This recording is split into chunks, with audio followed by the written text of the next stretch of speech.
Meantime, a judge has halted President Biden's $4 billion program to pay back up to 120% of the debt of Black, Hispanic, Asian American, or Native American farmers. One of the plaintiffs in the case, dairy farmer Adam Faust, joins us live to tell us more. Adam, when you first learned of this $4 billion program initially, what was your reaction?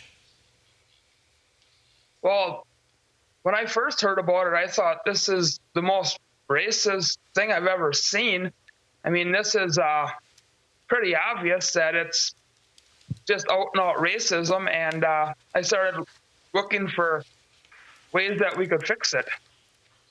Well, here's what the judge says. This was Thursday. Quote, the obvious response to a government agency that claims it continues to discriminate against farmers because of their race or natural origin is to direct it to stop. It is not to direct it to intentionally discriminate against others on the basis of their race and national origin.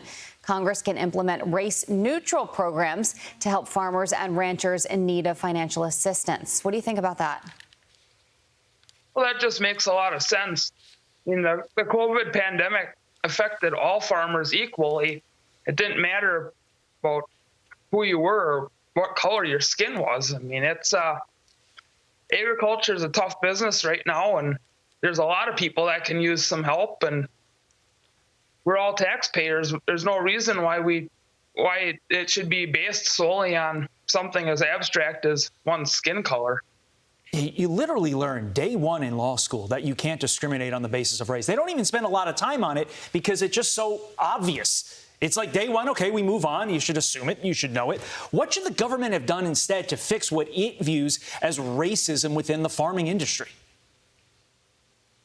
Well, if they're the ones that were doing the racist acts as they claim they were, I mean, they should have just changed their policies and run their programs in ways that were neutral to all races. I mean, I think there's supposed to be equal protection under the law. Well, I think the government needs to actually follow their own rules. Adam, can you tell us some of the hardships that you've personally been up against?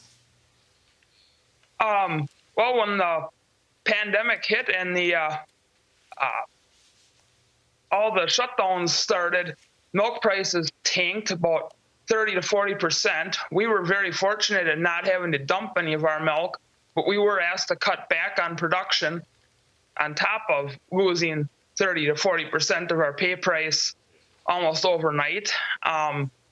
It was a really tough year, and it's slowly getting better, but now with inflation and everything, we're taking a big hit. Here's the response from the USDA disagreeing with the judge's ruling. We respectfully disagree with this temporary order, and USDA will continue to forcefully defend our ability to carry out this act of Congress and deliver debt relief to socially disadvantaged borrowers.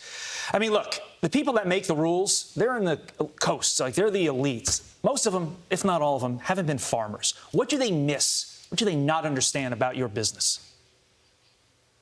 I don't think they understand our business one bit. I don't think they realize this is a very capital-intense business, a lot of hours and for very little pay. Like I said, the business does not work off of race. I mean, if somebody's going to buy input, as they claim is part of the issue here, nobody asks you what race you are when you price fertilizer or price feed. Right. Yeah. Adam, keep us updated on everything, okay? And we wish you the best. Thank you for joining us.